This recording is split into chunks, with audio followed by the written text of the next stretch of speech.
Assalamualaikum warahmatullahi wabarakatuh. Perkenalkan, nama saya Kak Pramudiansyah dengan NIM 151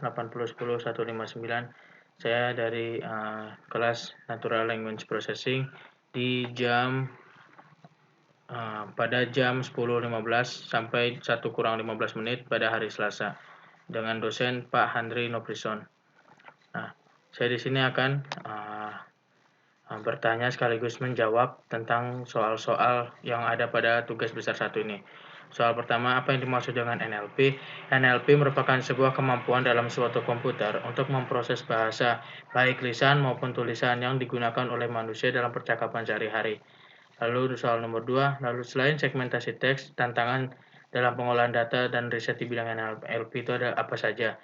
Nah, tantangan yang pertama itu selain segmentasi teks tentunya ada disambiguasi makna, itu kata yang diakibatkan oleh kata yang memiliki lebih dari satu makna, baik dalam bentuk homonim maupun polisemi. Lalu ada ambiguitas sintaksis yang memiliki arti sebagai suatu bahasa yang memiliki berbagai kemampuan struktur kalimat dan pemilihan struktur yang paling tepat.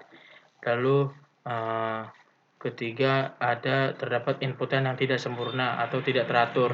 Itu disebabkan oleh aksen bahasa lisan serta kesalahan ejaan misalkan, dan gramatikal dalam bahasa tulis yang akan menyulitkan pemrosesan bahasa alami.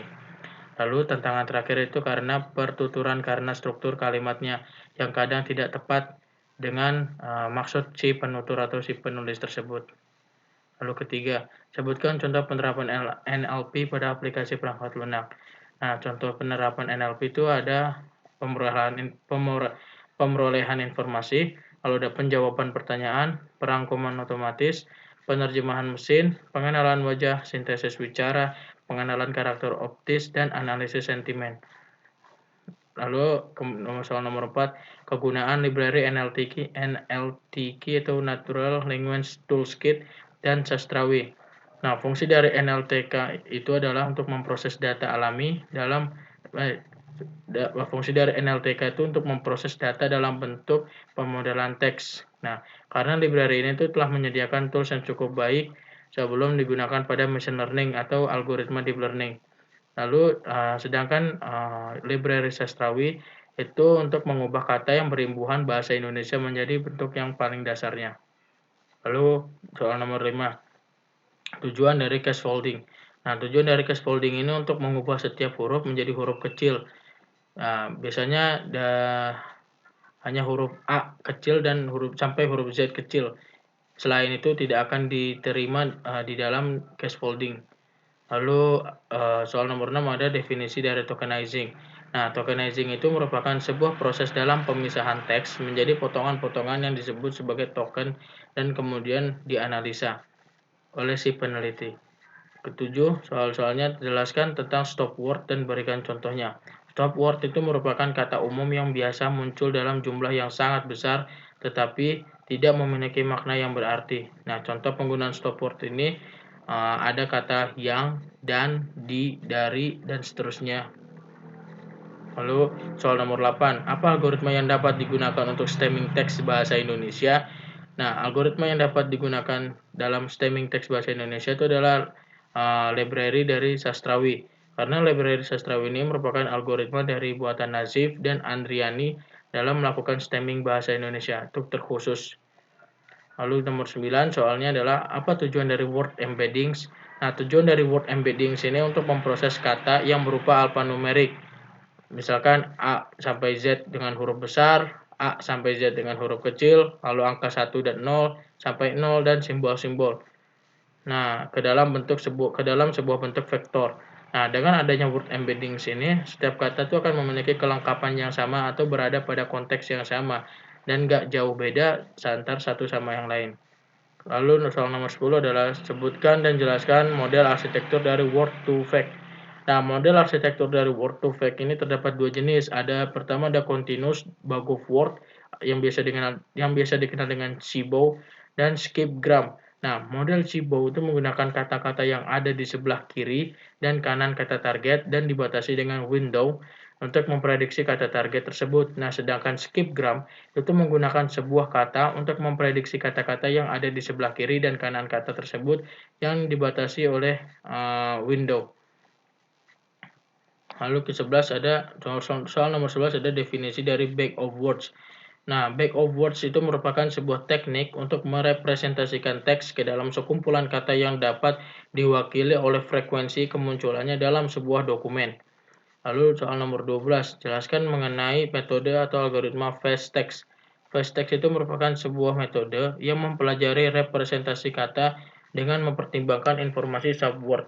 Nah, setiap kata yang direpresentasikan itu akan sebagai sekumpulan karakter n-gram agar dapat membantu dalam menangkap arti kata-kata yang lebih pendek dan memungkinkan embedding untuk memahami sufiks dan prefiks dari sebuah kata. Nah, algoritma fast text ini merupakan algoritma pengembangan dari model algoritma word to vec. Soal nomor 13 adalah apa yang dimaksud dengan n-gram. N-gram merupakan sebuah proses yang secara luas dapat digunakan dalam pengolahan kata atau biasa disebut dengan text mining dan juga dapat digunakan untuk pengolahan bahasa. Nah, jelaskan contoh penerapan n-gram. Nah, misalkan saya mengetik sebuah kalimat mata kuliah NLP adalah mata kuliah konsentrasi data di hari Selasa. Lalu jika nilai n-nya itu sama dengan 3, maka setiap kalimat ini akan dibagi menjadi 3 per kata. Misalkan mata kuliah NLP, lalu kuliah NLP adalah mata, lalu adalah mata kuliah, lalu mata kuliah konsentrasi data di hari Selasa gitu. Begitu juga dengan kata-kata yang kalimat-kalimat yang selanjutnya gitu akan sesuai dengan n-nya itu berapa, ditentukan nilai n-nya. Misalkan nilai n-nya sama dengan 2 mata kuliah NLP adalah dan seterusnya gitu. Lalu 15 jelaskan definisi dari smoothing. Nah, smoothing itu merupakan sebuah kata-kata yang sering tercatat di dalam kosakata. Bukan kata yang belum dikenal, melainkan kata yang sudah dikenal dalam sistem, tetapi hadir di dalam himpunan uji dalam suatu konteks yang tidak terlihat. Seperti misalkan kata tersebut tuh hadir setelah suatu kata yang sebelumnya tidak pernah muncul di dalam proses training proses training kata. Lalu soal nomor 16, jelaskan mengenai Laplace smoothing. Laplace smoothing itu merupakan sebuah teknik dari smoothing yang paling sederhana, di mana hanya dengan menambahkan nilai 1 ke setiap frekuensi kehadiran bigram sebelum dilakukan normalisasi untuk memperoleh sebuah nilai probabilitas.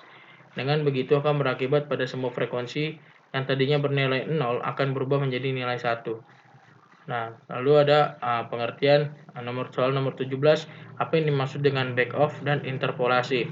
Nah, back off ini merupakan sebuah proses penggunaan trigram jika sebuah fakta tersedia. Jika tidak tersedia, maka back off akan menggunakan sebuah bigram. Nah, jika nggak ada fakta sama sekali, juga dapat menggunakan unigram. Nah, sedangkan interpolasi itu merupakan sebuah proses dengan menggabungkan nilai-nilai probabilitas dari semua n-gram dan memberikan nilai bobot dan mengkombinasikan frekuensi trigram, bigram, dan unigram sekaligus. Lalu nomor 18, jelaskan mengapa Kneser-Ney smoothing itu memiliki kinerja yang sangat baik. Nah, hal itu dikarenakan metode Kneser-Ney smoothing ini itu memanfaatkan sebuah nilai discounting absolut, yaitu sebuah teknik cara yang lebih canggih untuk menangani distribusi unigram untuk nilai orde yang lebih rendah. Lalu soal nomor 19, apa latar belakang munculnya metode stupid backoff? Nah, yang menjadi latar belakang dari metode stupid backoff ini adalah dari sebuah ide percobaan untuk membuat sebuah model bahasa dari suatu distribusi nilai probabilitas murni yang nggak terdapat nilai diskon terhadap probabilitas berorde yang jauh lebih tinggi.